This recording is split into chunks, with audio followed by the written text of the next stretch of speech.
भारत देश में त्रिवेणी संगम का एक बहुत बड़ा महत्व है। जहाँ तीन संगम एक हो जाते हैं वहाँ ऐसी पवित्रता प्रकट होती है कि जो कुछ भी उसमें डुबकी लगवाता है वह समस्त मनोरथों को पूर्ण कर लेता है।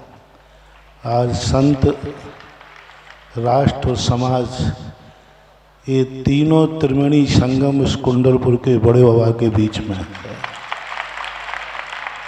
जब राजनीति या राष्ट्र नेता किसी संत के समक्ष आकर के अपनी राजनीति को संस्कारित करता है तो समझ लेना चाहिए भारतीय संस्कृति विश्व में सर्वोच्च स्थान प्राप्त स्वतः ही कर लेती है। दुनिया के पास राजनीति है लेकिन धर्म नीति नहीं। भारतीय राजनीति सदा से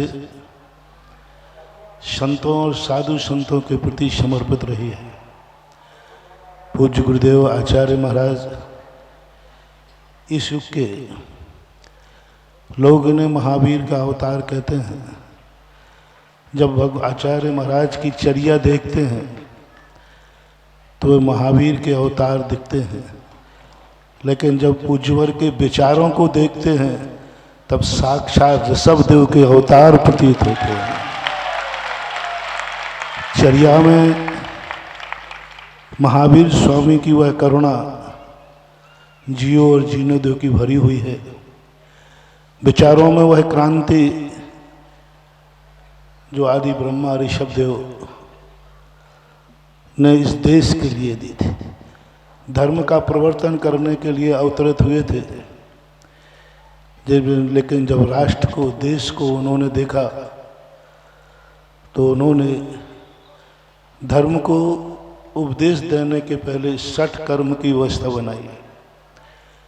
ऋषभदेव का सोच था कि मंदिर कितने ही पवित्र किए जाएं, लेकिन मंदिर में जाने वाले रास्ते यदि गंदे होंगे तो मंदिर अधिक समय तक पवित्र नहीं रख पाएंगे।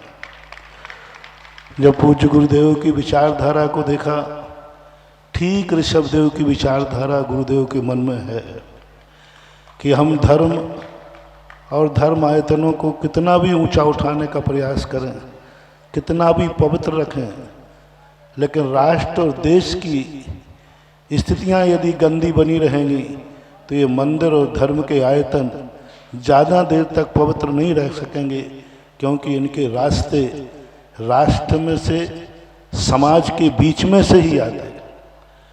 और आज राष्ट्रीय चेतना के रूप में भगवान महावीर स्वामी के बाद प्रथम आचार्य महाराज हैं जिन्होंने राष्ट्र को, समाज को एक ऐसी चेतना दी, ऐसा रूप दिया जिस रूप को आप देख रहे हैं। आज कुंडलपुर के बड़े बाबा का रूप, आपने तो अपनी सारी बातें बता ही दी। आप इतना ही अतिशय मान लीजिए पूज्य गुरुदेव का कि बड़े बाबा का मंदिर जब भगवान को उठना था तो आप यहाँ थे और आपने जो कुछ किया वो आपने खुद बखान किया। और आपके इस साहस को पूज्य गुरुदेव सदा कई बार कहते हैं कि शिवराज का साहस था, लेकिन ये सोचें आचार्य महाराज की इच्छा शक्ति, आचार्य महाराज का सोच, भगवान बड़े बाबा को स्थानांतरित नहीं किया, भगवान बड़े बाबा को उच्चासन नहीं दिया, सारे राष्ट्र को ऊंचा उठाया है। दिगंबर जैन समाज का मस्तक ऊंचा उठाया है।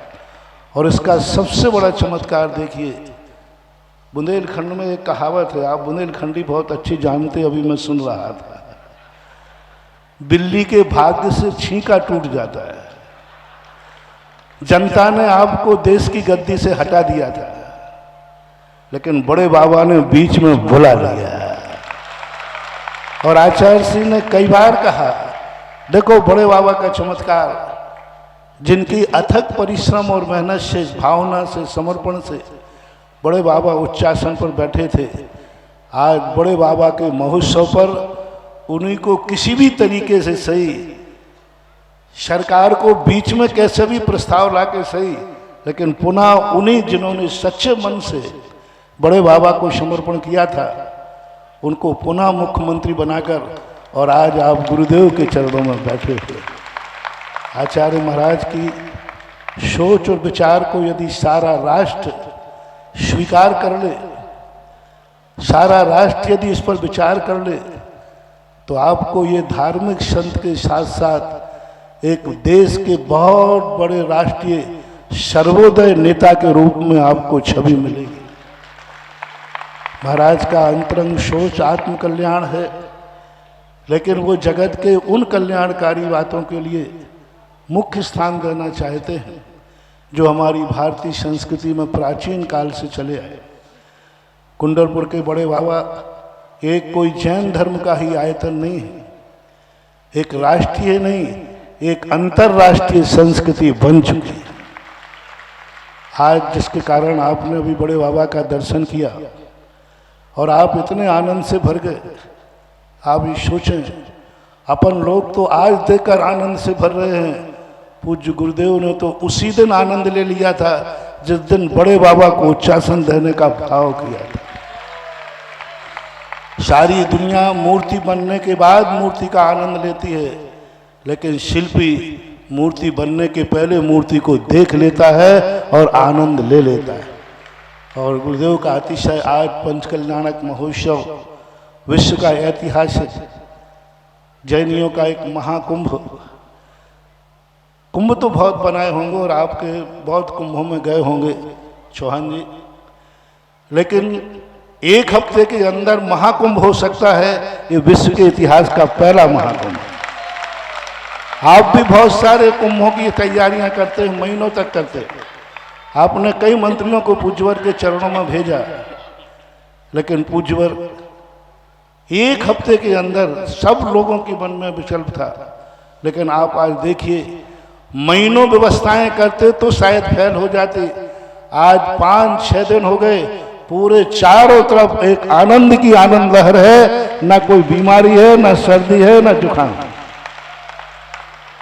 और आज जो स्थिति बनी, वस्तुतः सारे विश्व के लिए गुरुओं के वचनों पर, गुरुओं के सोच पर एक ऐसा अकाट विश्वास होना चाहिए कि उनके मुख से जो निकल जाता है वह उतना ही सत्य है जितना सूर्य में प्रकाश सत्य है। क्योंकि उनका सोच अपने समस्त प्रकार के स्वार्थों से परे जनहित के, राष्ट्रहित के रूप में रहता है। समस्त कार्यकर्ताओं ने, समस्त समाज की अनुमोदनाओं ने जो अथक परिश्रम गुरु के वचनों पर श्रद्धान किया है, उसका फल आज सारा जगत देख रहा है। जहाँ इस पवित्रता की बात आपने कही, पूज्य गुरुदेव के चरणों में आप एक ऐसा कुछ नया संकल्प करें। पवित्रता इस पहाड़ के, इस 500-700 बीघा के 100-200 किलोमीटर के स्थान को आप ऐसा कुछ करें कि पशुओं का अभयारण्य घोषित हो जाए। पवित्रता जब ही रह सकती है जब इसको एक अभयारण्य का रूप दे करके। और हमारे पूज्य गुरुदेव का सबसे बड़ा मार्ग है गौ माता, गौवंश। बहुत बहुत बार कहते हैं गाय को जीवित करो। कल हम लोग सामान्य रूप से चर्चा, आज प्रातः काल ही पूज्य गुरुदेव ने भगवान के आहार दान पर 23 तीर्थंकरों के क्षीरान्न के ऊपर कहा।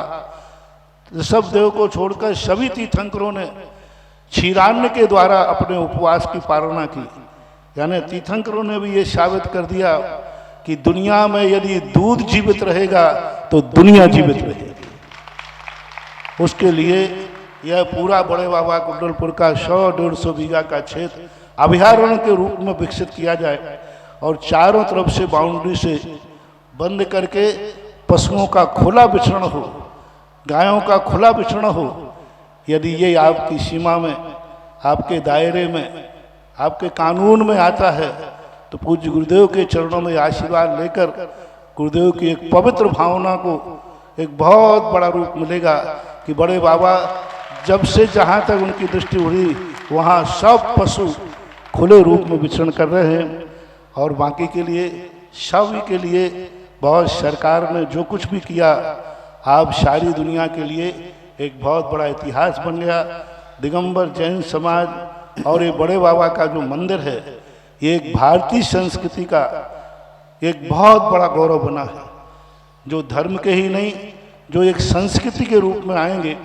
एक बात कह कर के मैं, क्योंकि पूज्य गुरुदेव जितने बैठ जाते हैं वह बहुत महत्वपूर्ण हो जाता है, उनका दर्शन, उनका एक एक वचन सर्वज्ञ का वचन माना जाता है, उनकी वाणी को। बस इतना ही इशारा है कि जब कोई संस्कृति बनती है तो वह संस्कृति के लिए एक बहुत बड़ा रूप हमारे लिए प्रदान करना पड़ता है। आज जो कुछ भी हमारे सामने है वह एक बहुत बड़ा रूप है सबके लिए, मेरे लिए बहुत बहुत। आज गुरुदेव ने जिस प्रकार महातीर्थ कुंडलपुर को बनाया है, हम जे जगत के आराध्य हैं और इनके आराध्य हैं कुंडलपुर के बड़े बाबा। मैं तो अपने आराध्य को ही नमस्कार करता हूँ, और आराध्य जिनको नमस्कार करते हैं, आराध्य जिनकी आस्था है, उनके चरणों में मेरा भी बार बार नमस्कार।